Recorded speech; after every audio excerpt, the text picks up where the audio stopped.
एका बाजूला फक्त 300 मावळे, दुसऱ्या बाजूला 1500ची खडी फौज आणि मध्ये एक असा कडा जो चढणं माणसाला शक्य नव्हतं. तरीही किल्ला मराठ्यांचा झाला. अपघात नाही, अचूक भूगोल आणि डावपेच. कोंढाण्याचं लष्करी विश्लेषण.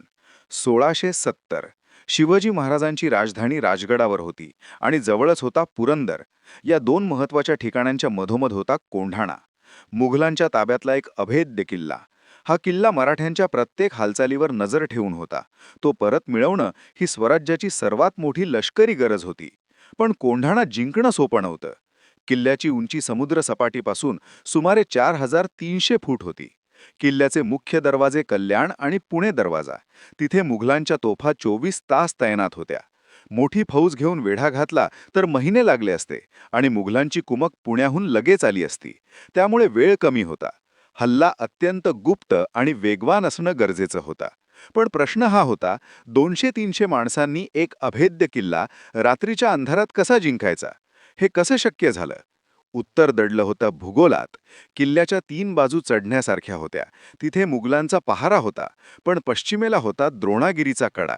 जवळजवळ 90 अंशात सरळ उभा असलेला एक भयंकर खडक. इथून साधक चालत वर जाणंही अशक्य होतं. लष्करी भाषेत हा एक नैसर्गिक अडथळा होता. या कड्यावर पहारा कशाला? इथून माणूस नाही, फक्त वारावर येऊ शकतो, असे उदयनहांचे विचार होते, ज्याला तो नैसर्गिक ढाल समजत होता. तोच मुघल संरक्षणातला सर्वात मोठा ब्लाइंड स्पॉट होता. अशा शेकडो युद्धनीती आणि डावपेच आहेत, जे इतिहास बदलतात. दर आठवड्याला इथे चॅनलला नक्की सबस्क्राईब करा. जिथे शत्रू गाफील तोच आपला मार्ग. चढाई द्रोणागिरीवरूनच होईल. तान्हाजींनी अचूक तोच कडा निवाळवा. डावपेच स्पष्ट होता. मोठी फौज नाही, तर फक्त 300 निवडक चपळ मावळे. लष्करी परिभाषेत याला स्टेल्थ इन्कर्जन म्हणतात. वेळही अचूक निवडली गेली. 4 फेब्रुवारी, माघ वद्य नवमी म्हणजे अंधारी रात्र. थंडीचे दिवस असल्याने दाट धुके होते. यामुळे मावळ्यांची हालचाल पूर्णपणे लपून राहिली. आवाजावर निर्बंध होते. शस्त्रांचा खडखडाट टाळण्यासाठी विशिष्ट काळजी घेतली गेली. एक मावळा दोरावरून वर गेला. त्याने वर जाऊन दोर एका मोठ्या खडकाला बांधला. त्यानंतर अनेक दोर खाली सोडले गेले आणि 300 मावळे अत्यंत वेगाने मुकाट्याने वर चढू लागले. दुसरीकडे सूर्याजी मालुसरे उरलेली फौज घेऊन कल्याण दरवाजाबाहेर योग्य वेळेची वाट पाहत होते. अखेर सर्वात कठीण टप्पा पार पडला. 300 मावळे किल्ल्यात शिरले. आता खरी यंत्रणा सुरू झाली. मराठ्यांचा पहिला उद्देश होता पहारेकऱ्यांना शांतपणे संपवणं. काही पहारेकरी मारले गेले, पण एका चुकीमुळे भांड्यांचा आवाज झाला. शत्रू जागा झाला. नगारे वाजू लागले आणि मग गुप्त हल्ल्याचे रूपांतर थेट युद्धात झालं. तुम्हाला काय वाटतं, गनिमी कावा की समोरासमोरचे युद्ध? कोणता डावपेच जास्त घातक होता? मुघल सैनिक मावळ्यांवर तुटून पडले. संख्याबळ मराठ्यांच्या विरोधात होतं. लष्करीदृष्ट्या ही एन्सर्कलमेंट म्हणजे पूर्ण वेढलेली स्थिती होती. अशावेळी नेतृत्व महत्वाचं असतं. तानाजींनी स्वतः उदयभानला घातलं. दोघांमध्ये भयंकर द्वंद्व झालं आणि दोघेही मारले गेले. नेता पडल्यामुळे मावळे मागे फिरले. ते कड्यावरून खाली उतरून पळणार होते. इथे नेमक्या क्षणी सगळं बदललं. सूर्याजी मालुसरे कल्याण दरवाजातून आत आले. सूर्याजींनी एक अत्यंत कठोर निर्णय घेतला. त्यांनी कड्यावरचे सर्व दोर कापून टाकले.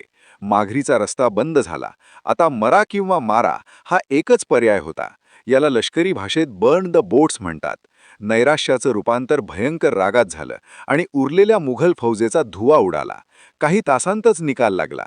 1500 पैकी बहुतांश मुघल मारले गेले किंवा पळून गेले. कोंढाणा जिंकला गेला. तो कायमचा स्वराज्यात आला.